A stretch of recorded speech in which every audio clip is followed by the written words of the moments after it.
What are we doing? Meet your congregation. Meet your congregation. All right. All right. I'm going to start this thing out, and this one will be a little bit different since I know Josh a little bit more. It'll be great. All right. Peter Piper picked a pepper. Unique New York. Sibyllus. All right. Here we go. For real this time.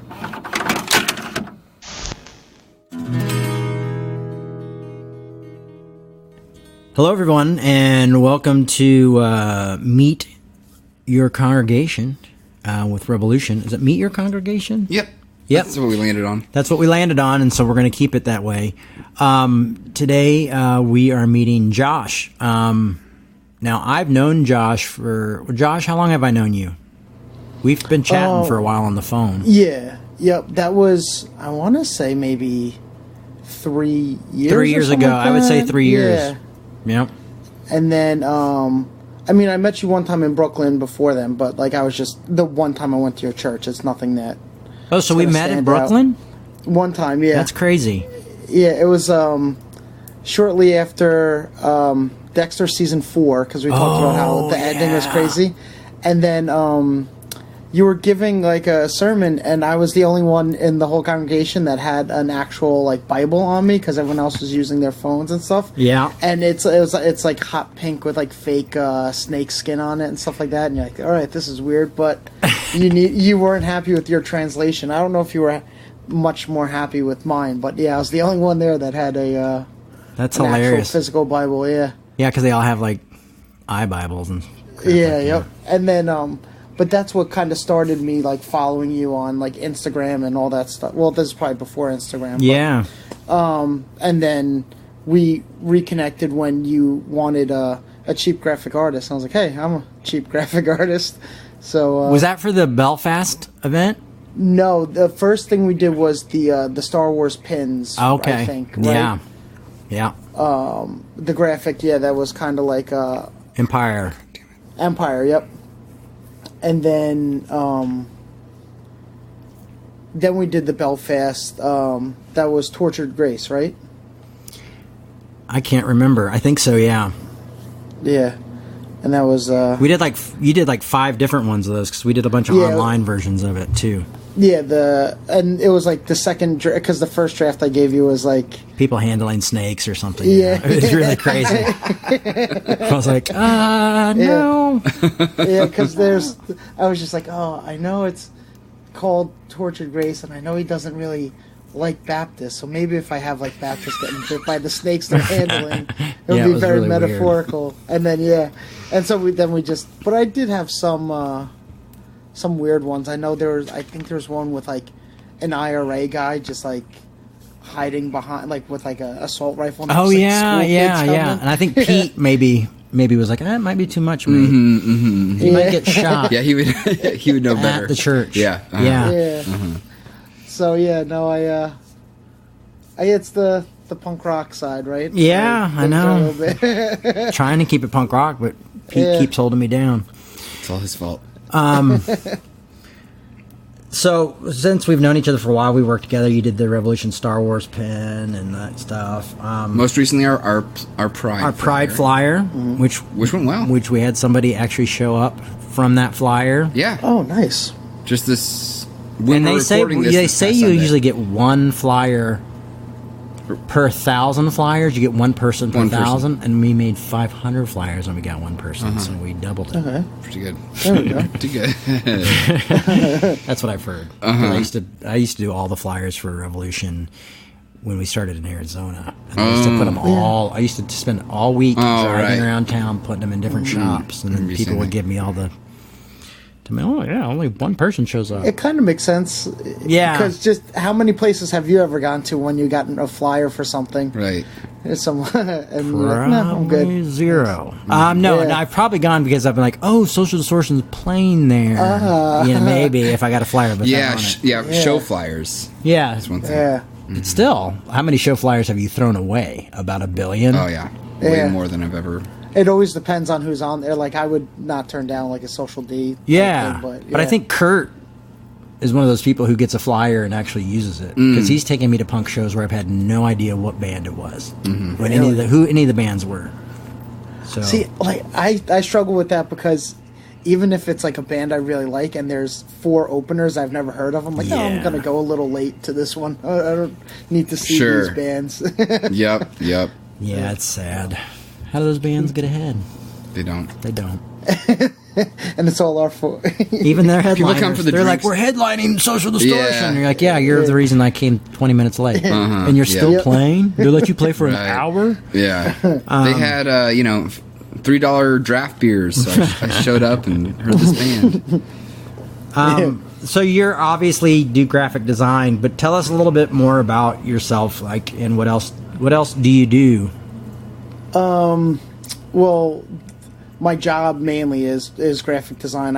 It's at an engineering firm, so I do like proposal covers and stuff when like someone's like, hey, we want to fix this bridge, who wants to bid on it? I make the bids look pretty. Okay. And I do presentations. I fly a drone, so that's kind of cool. Okay. And do some 3D modeling, but that's all like work, boring stuff. And then I try and fail repeatedly to be a writer, but no one's really looking for like short stories these days. They all want like flash fiction.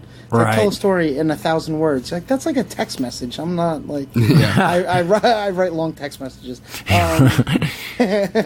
And but other than that, I mean, I don't. Well, the only church I have now is Revolution, so there's that, because all physical churches give me the heebie-jeebies, and I can't do it. Right. And it's a common theme with our listeners, I think. Yeah. Yeah, I always say I wouldn't go to Revolution even if I was not on staff. Yeah, I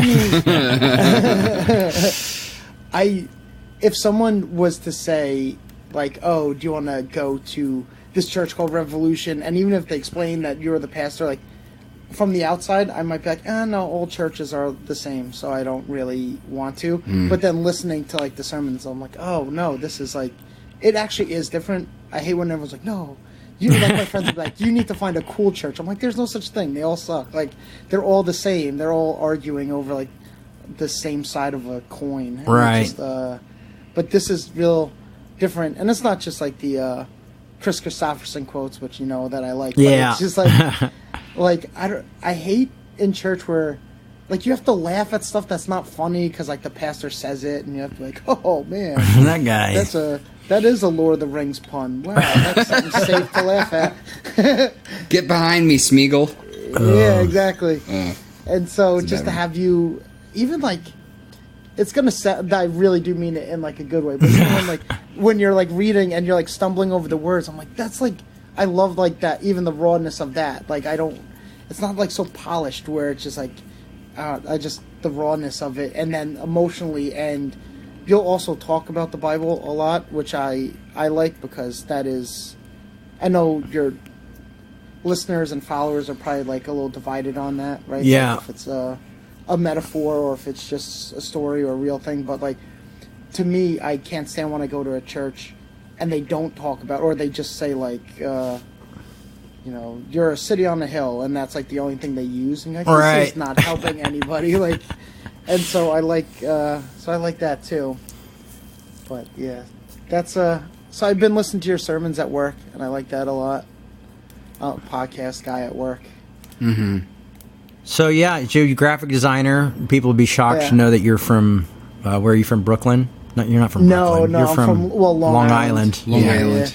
Yeah, they won't be shocked when they hear my accent. No, I know, that's what I'm saying. But it's I used to want to live in Brooklyn, and then I don't know, I got like, it's changed a lot. Yeah, I go and like on Long Island, people consider me a hipster, and I'm like, oh, that's just because you've never seen me around actual hipsters. like angry, I get, like, I'm just like, oh, they're so annoying. Just, I don't care about your bicycle or your mustache. Just like leave me your mustache. Your wonderfully waxed mustache. Yeah, your curly Q, yeah, like Dr. Hook or Captain Hook. Dr. Hook. Dr. Hook's a band from. Yeah, how long you have to go to school to become a doctor in hookery? What else do we have here? You want to get into our prefab questions? Prefab questions. Yeah. which means I wrote them 10 seconds before we started. But you've kind of answered them actually in a way. Yeah. How about what would you like to see more of from us? Either something that we do that you want to see multiplied, or something that we don't do that you think you would like to see. Is there anything connecting people, in the congregation or online listeners? Like what would fulfill you more? I guess that we could do. That's a tricky question because for me the only aspect missing from like an online community is the actual physical community of stuff. But even then, like if I get I'm never one to get involved in like work functions or church functions. So me even saying that is basically being like, no, I have like 3 really close Christian friends that I love hanging out with, and I wish everybody could be that type of community. But so I can't be like, I wish there was more of a community because I'd probably still like duck out early if I was. No, there. it's what's really funny is like when, especially in Brooklyn, because we did a lot of stuff outside of the church. But the people who would always say like, we should do this and this, were the people who never came. Yeah. So I started doing things where I was like, okay, you want to do that? You head it up, put it together. I'll be there. I'll help you do it, but you do it. You know what I mean? Because a lot of times it would be the people would be like, we should do this more. We should do this, and you'd be like, oh, okay. Then they would be like, not. They would be the one missing. It was so funny. Right. Yeah. It's hard. It's hard to build community, especially because sometimes people who come together at church are not people who usually come together in other places. That's a great point. Yeah, and then in my experience, when they do come together in other places, they have to put on their church face, and they have to. Yes. Yep. It's like you can't. My church friends can't meet my non-church friends because I'm 2 different people around those 2 different groups. Well, I'm so introverted, which is weird as a speaker. Like me and you can talk one-on-one. We've done. I remember walking through Target. I think we talked for like an hour. But and then I get around a group of people and I'm just like, oh, I'm around a group of people. I don't know what to do. Yeah. We're barbecuing. This is great. It can be awkward. For sure. That's definitely one problem that I had because I went to a Christian college, and I think I do a pretty good job of like not having like a non-church face and like a Christian face. Like I just kind of am like once like what you see is what you get, and I would get into like a lot of trouble in a Christian college because like my foul mouth or like the music that I would like listen to and stuff. And then even when I talked about that I was going to be on like the Air of Grievance podcast, my friend Josh was like, "What do they bleep it out? Like, what are you gonna do for it?" And I was like, "I'm just gonna talk. I don't know. That's kind of like we should bleep stuff out. It'd be hilarious." And so I just, but that is a good point though. Like when even if you bring friends to church, they are more likely to be like, "This is a weird version of you that I don't see." I only have a few, maybe like 2 friends from college that I'm still in like close contact with that I can bring around my other friends, because I grew up with like almost 0 Christian friends, even though I was very active in the church, just because I can't do that fake face that they put on, and you just have to act like everything's cool, and you really want to watch Rambo, but they're like, oh, let's watch like the Butterscotch Gang or something like that. Oh my god, I haven't heard that reference in so long. Oh, the Butterscotch Gang. I think that was actually a Mormon.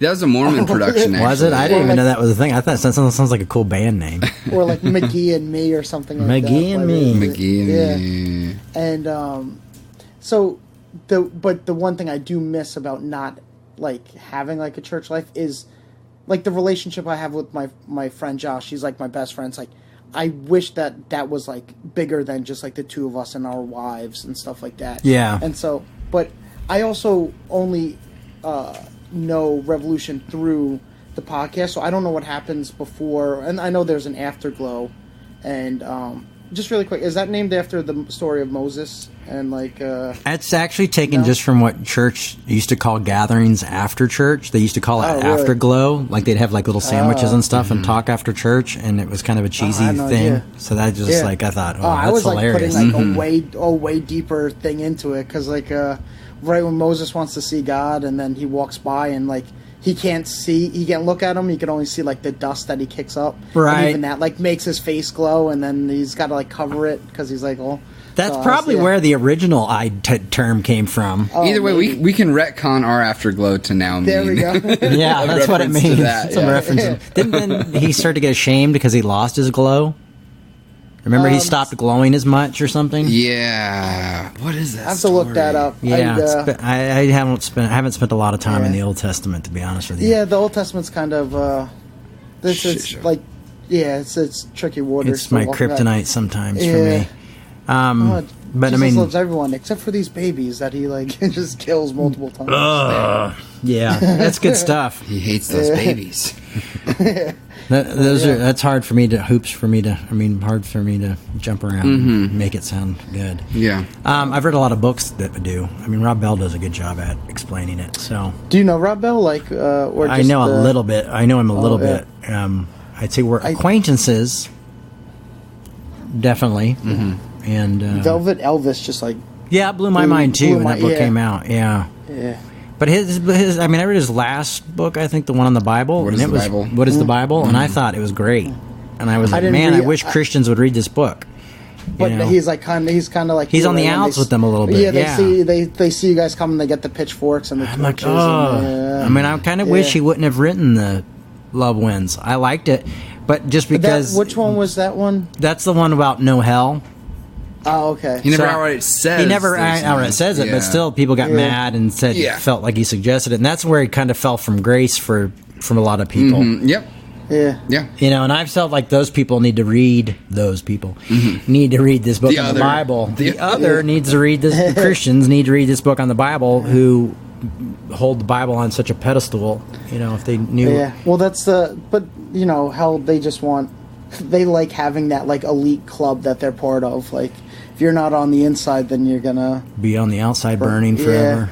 I did a thing. I posted something the other day, a little meme or something on Instagram. It was like, Jesus is knocking on the door. He's like, I'm here to save you from what? From what I'm going to do from you if you don't let me in. So, hey, does your wife listen? It's okay if she doesn't. No, as far as she can't listen as much at work as I can. Like, because I work with like. Because I see her online all the time now. I feel like it's so strange. Like, I've never talked to her, but I have talked to her on the phone before. Yep. But briefly.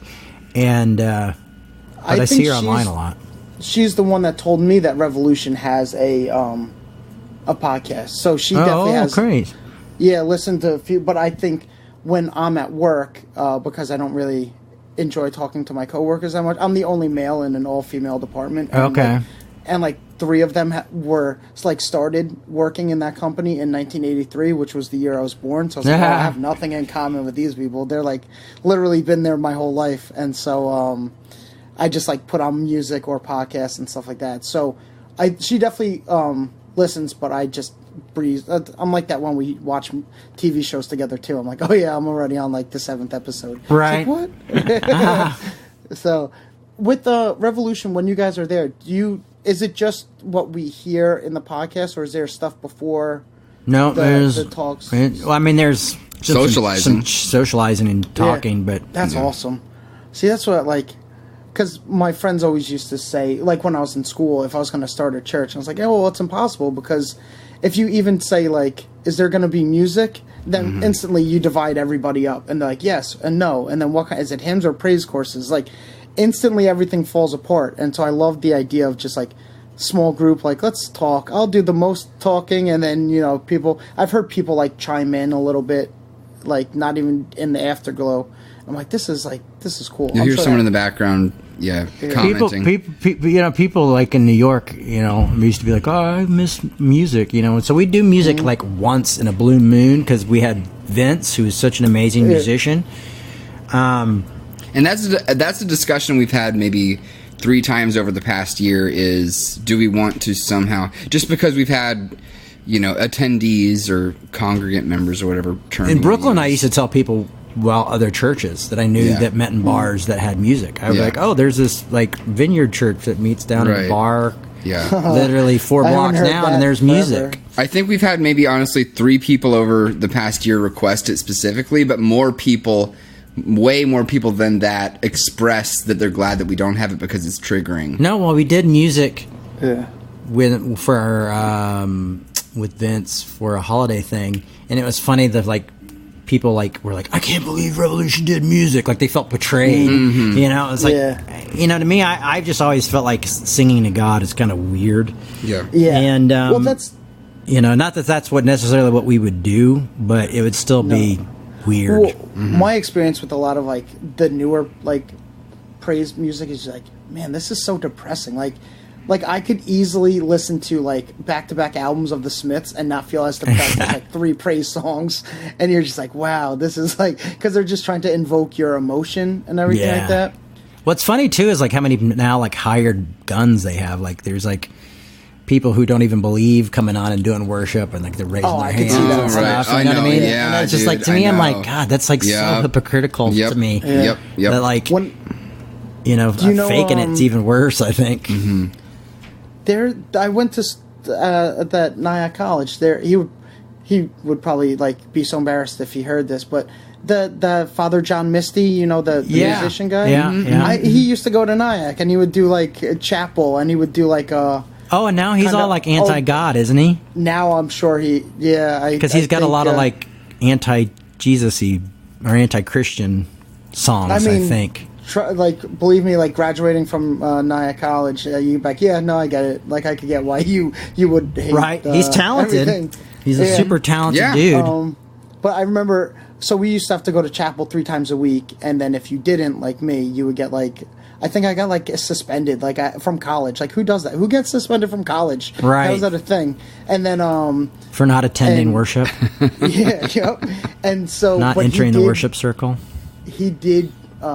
One service, and he did all the like old spirituals from like "Oh Brother, Where Art Thou?" And I was like, "This is awesome." Yeah, I was like, "That was awesome." But then the rest is just like, wow. Nonsense. And now he's a huge rock star. Yeah, he's like, it's like embarrassing. Like if I see him on TV, he would never remember me in a million years. I'm not trying to say that we're friends, but I'm like, I see him like weirdly dancing. I was like, oh god, I got secondhand embarrassment. If we did do music before services, we could do like Misfit covers and stuff like that. See, that's what like. But see, it's like watching Arcade Fire. They're a little embarrassing to watch, but they're a good band. I think that like when it comes to music, that's what's so tricky. Is like I get so much more out of like other like non-Christian music. That me like, too. I mean, like, I would definitely enter if you played like the song "Walking Is Still Honest" by like Against Me, which is like one of my favorites ever. Like it's all like questioning like why like. The line is like, can anyone tell me why God doesn't speak to me? And stuff like that. And you're just like, if you played that, and it's just like this punk protest song, I'm like, that enters me more into like the mindset than if I was to hear like Lift Your Name. Oh, praise Him. Yeah. Oh, praise. Yeah, I get a lot more to listen to like Stiff Little Fingers or even U2 or Johnny Cash or Johnny Cash for sure or whatever. I mean. That band. What was that band you introduced me to? The Echo Friendlies. The Echo Friendlies. Holy smolies, that band's amazing. I've like introduced so many people to that band.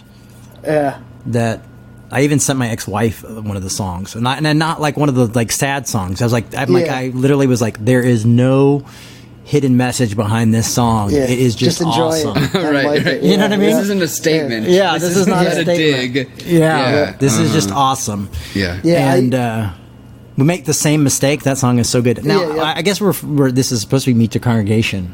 Yeah, we're mean Josh. Okay, good. Great. All right. Just so people feel comfortable. I did do the other podcast with Caleb, and I just go on so many tangents, so my apologies. You could rope me in. And, no, I mean, I'm a king of tangents, so especially at Revolution. But no, people want to know, so this is what you're into. Music. We love music, but we don't like worship music. Yeah. No, I can't stand it. Makes me uncomfortable. It just makes me feel weird. Yeah, I know. And we do have musicians like in the Kurt and I are You're a musician, trying to start a band or whatever together. Actually, that's what pretty type cool. Of music? Yeah. What type of music? I guess in the punk vein, I do more like math rock, like double finger tapping type stuff. Okay. But, yeah. And then he's more into just like the straight moshy hardcore underground punk type stuff. Yeah, he's taking me to some super punk. Yeah, me too. I've moshed made with me Kurt feel a few not very times. punk. Oh, I was like, I don't feel so punk here. Yeah. Is it electric or doing like? Theoretically, we haven't even written anything yet. But yeah, probably electric. Yeah, because there's was it Frank Turner? He does something like acoustic punk type stuff. That's cool. Yeah, I've done like From acoustic London, folk punk projects in the past, quote unquote. But, Yeah. But any hoozle. Rancid did their album where they did it all normal and then they did it all acoustic, which was pretty cool. Oh yeah, that is really cool. Do you know Andrew Jackson Jihad? Yeah, I love them. Oh my god! Yeah, I have so good. I have one of them on vinyl. I think I gave Jay a song of theirs. Okay. When it kind of like references it's People 2, I think it's called. Okay. Yeah, and it's just it kind of references Mrs. Robinson, the Simon and Garfunkel song. Yeah. Yeah. Yeah.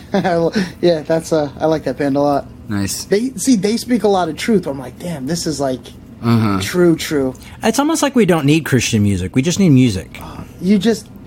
That's all you need. You don't need Christian anything. Yeah, that's what I was about to say. Don't even need Well, yeah, because if anything's true and helpful, like if you believe, like this is the way I believe, like that God works. It's just like if it's true and it's helpful, like it's coming from Him. He doesn't need people that believe in Him to like speak His words. Like right. He's not. God's not. His like belief is not contingent on your believing in Him or Him using you and stuff. So that's interesting.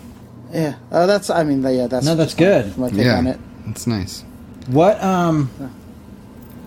have we not asked? Have we asked all the questions? I think so. What do you want to see from us?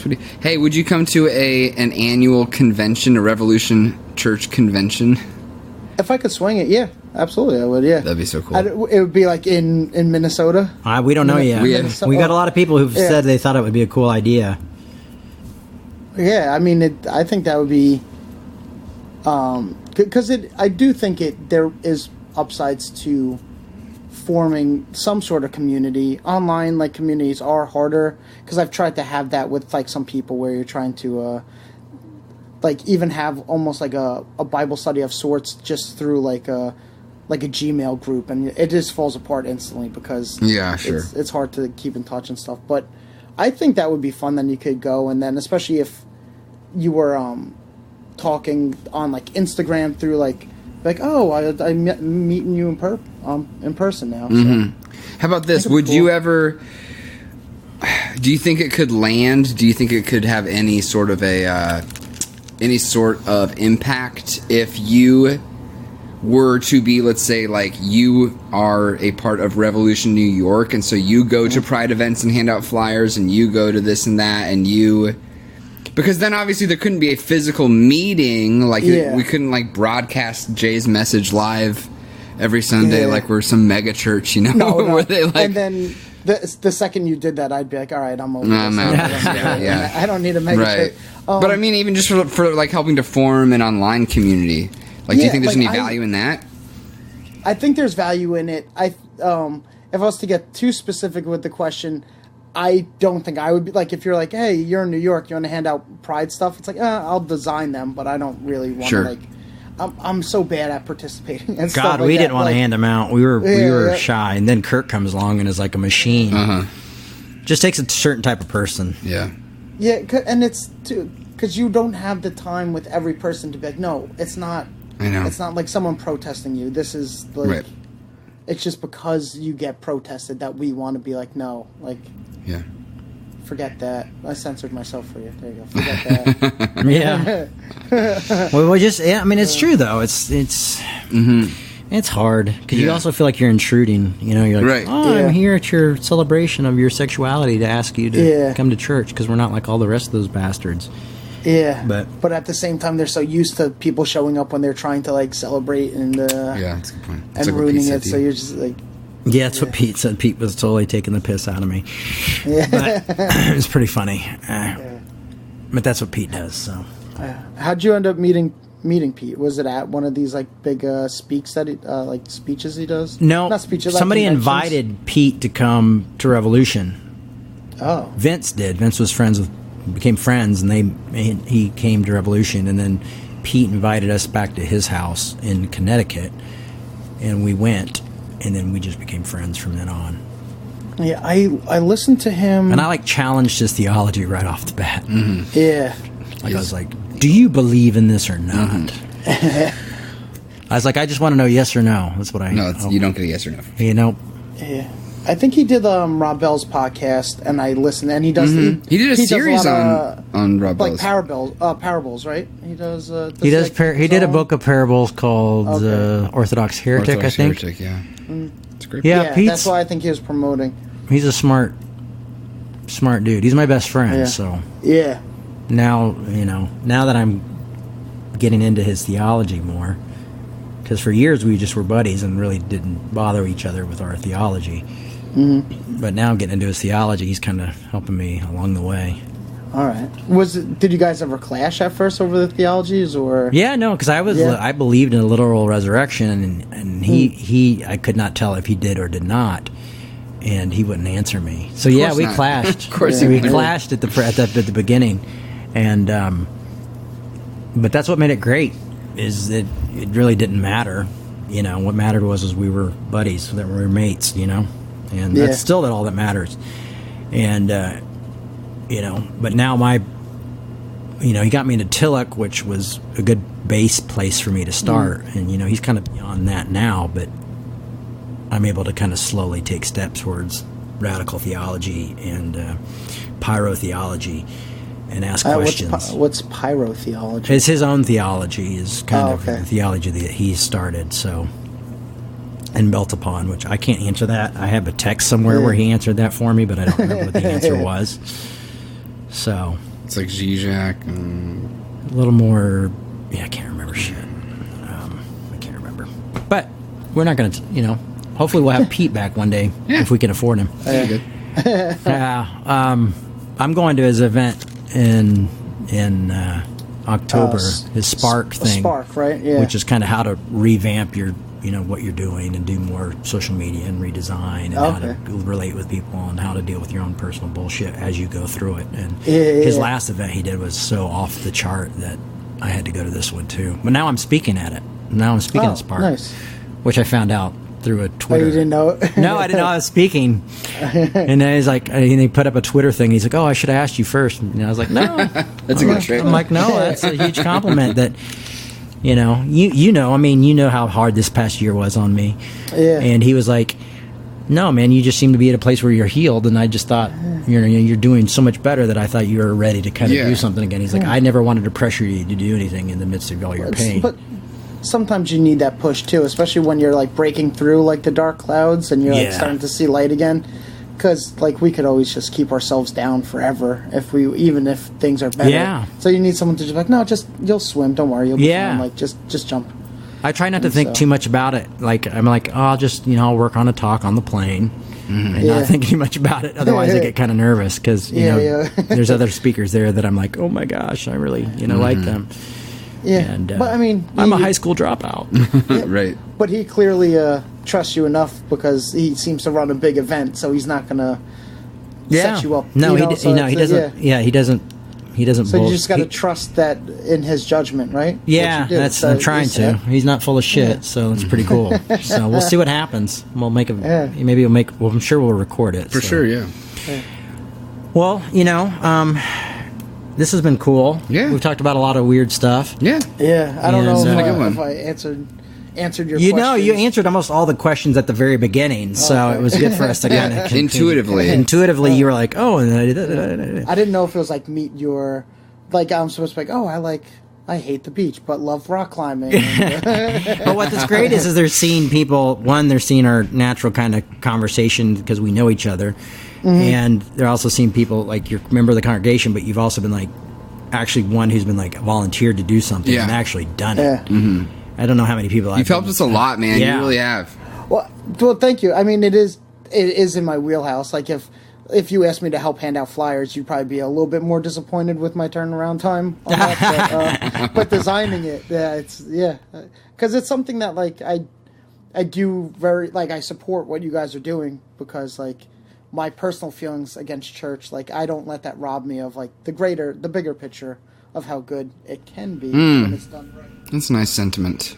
Not to inflate your guys' ego too much, but yeah, Well, I thanks, think you guys man. are doing it right. That's nice. Well, we're trying to do something right, or do something. Maybe not something. right, but just do something.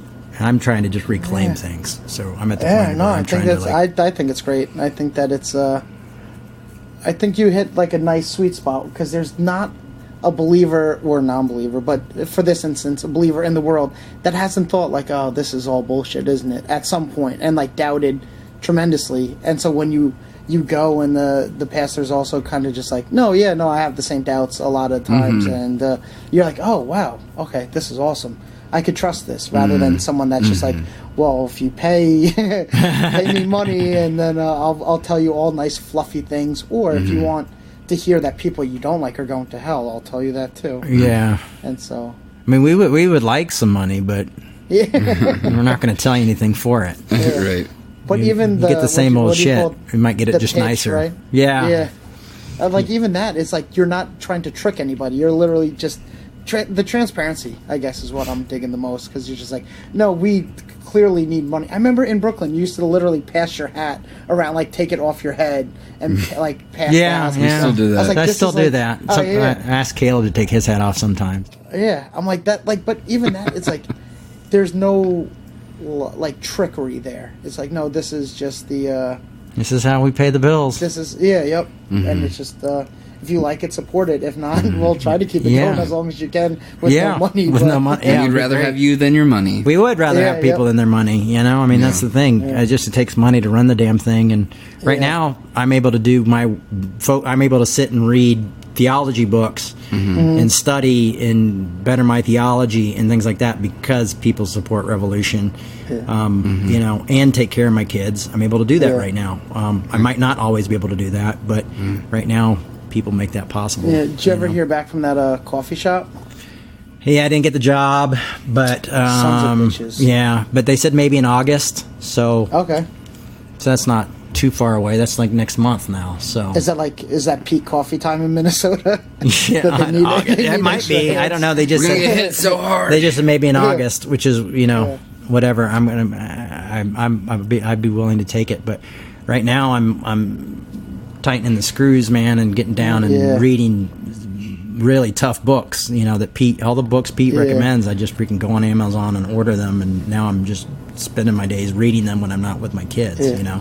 Yeah, if you're not running out of time, I have a question about that, if you're up to answering it. Okay. So you're saying you're going like all like radical theology, and it's like exciting for you. Like, what happens mentally if you're reading something that like really hits home, but it like completely goes against everything you were like? Is that like a struggle? Like when you're just like, oh, this makes so much sense, but my whole life I was believing like one.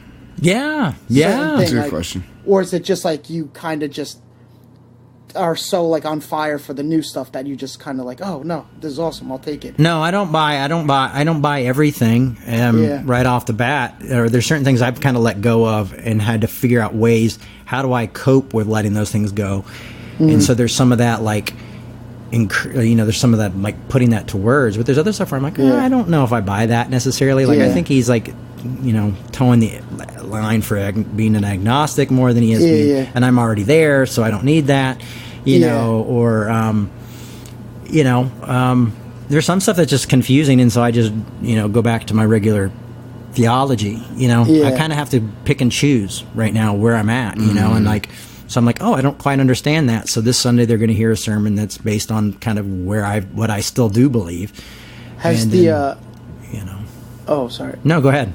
Oh, has like when you're like preparing for your sermons, like has the Bible almost like kind of like changed? Like after you've read something, you're like reading it and you're like, oh, this is totally different than I thought. Because I know you had a big thing with was it Timothy and right? Timothy you and hate those, the Pastoral Epistles, Yeah. I don't like those. They're forgeries or something, right? I mean, I believe they are. Yeah. So No, I think that's like I can't deliver them because I don't believe they're real. And I believe they've been used to damage people. But even though I think that's like a great thing too. But like if you're like, no, I'm not going to preach on this just to do it. Like if I don't believe in it, I'm not going to sell you snake oil or anything. There's other people who can do that. Yeah, but I'm not going to do it, you know. Just, it's like a dime a dozen, right? To go find someone that's going to tell you something that or they feel like they have to believe it, you know, or they feel so convicted that they have to believe it, you know, and I understand that. I mean, I've been there. Sure. I've evolved to this position where I'm at now, and I don't think I've evolved fast enough for some people, and I've probably evolved too fast for other people, you know, I'm just kind of just doing with me, you know, just trying to be honest with people. It's your own journey. Like, you don't owe anyone else's timeline for your personal journey. Like, if I should have taken last year off. You know what I mean? I should have taken last year off, but I couldn't. It wasn't an option. So I did it. I went through the pain and the suffering and just brought it with me and shared it with people. And I would like to take a year off just to study Zizek and Caputo and Pete and a couple other people, you know, and like maybe like a little bit of Lacan, a little bit more philosophy, and, you know, but I can't do that. So right now it's like, okay, well, I'm going to study all this, why I do it, and people are going to go through the process with me. And there's got to be like how that like it sucks for you to have to like do double duty of like going through like the worst pain ever and then still trudging along and like making it work. But like that's got to be more inspiring to the congregation than people that pretend that it's not, like, to know even that like you're like learning from this person, but also that he just like pulled himself out of bed with like no will to live at all, just to go through with what, like, his commitments. Like, I think that's got to be like inspiring. I don't know, I can't speak for the congregation there, but like that would move me more than somebody that's up there like chipper and great and like, oh, or like their version of a hard time is like they spilled coffee on the way to church. Like, well, that's not even like remotely hard. There were mornings where I was sobbing on Sunday mornings before church. You know, like I thought I wanted to die. Yeah. And I still showed up and did it. And I don't know. I mean, I'm going to talk about it a little bit more. I've kind of set September to be kind of the time where I kind of really expose more of what I was actually going through than just the divorce, but like the mental breaks and all those different things, and kind of being a little bit more transparent. But I wanted to kind of let a year pass before I got completely like, hey, let's get into how bad this really was. You know, let's talk about the electric shock therapy. Let's talk about all this stuff, which I'm talking about now. But you know what I'm saying? Yeah. So no, I think that's. I think there needs to be like the mixture of both. Like, you don't owe, just because you run like a very transparent service, you don't owe everybody to know everything that you're going through at all times, because that would be like an overshare. But now if you're sharing the hindsight of it, I get more out of people fighting through the pain than I do of people pretending that there is no pain and everything's fine. And, me too. You know, and seeing it, and are people who are able to articulate it after they've been through it. And Pete's done that. And it's so funny, sometimes people are like, oh yeah, I was listening to Pete speak and he gave this great example, and I was like, oh shit, that example was me. You know, somebody suffering and going through a hard time. You know, but it's I don't know, God, I'm just I love what I do. I'm really passionate, like us talking now, and I'm passionate like people like Caleb are passionate about it, and that you're passionate about, like, hey, I want to make flyers for you guys and do this stuff. Like, that makes me so happy, because I love what I do. I'd love to do this forever. You know what I mean? I would love to have the energy to do it forever, and I'd love to have more inspiration, but man, going through such a theological shift is really tough to like know what to preach on Sunday. But I just show up and go like, all right, here's kind of an idea of what I've got, and if it's not good enough, well, then screw it. But you know what I've always found is that even the ones that you think are shit, someone comes back and goes, oh, that one sermon that you did where I was like, oh, I hated that talk. They're like, that really meant a lot to me. You know, so you just go like, okay, you know, you kind of learn to just try to trust the process. NJ, I would say that if you had taken that year off and then reemerged, you know, in whatever form you are now, without even without the full like 100% transparency of like, hey guys, I'm having a hard time wanting to breathe. You know, even if you're not straight up saying all that stuff, like, we have been here with you through that.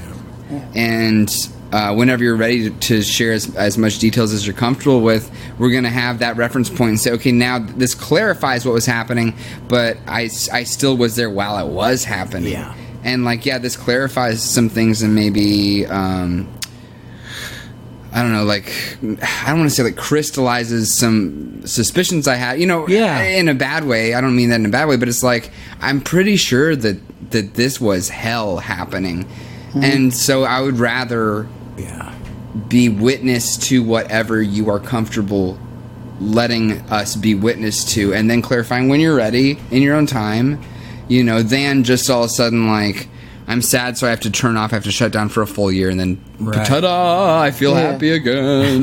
You know what I mean? We all get like that. Like when we're sad and depressed, because you feel completely alone. But that's why talking about it, I do think is helpful.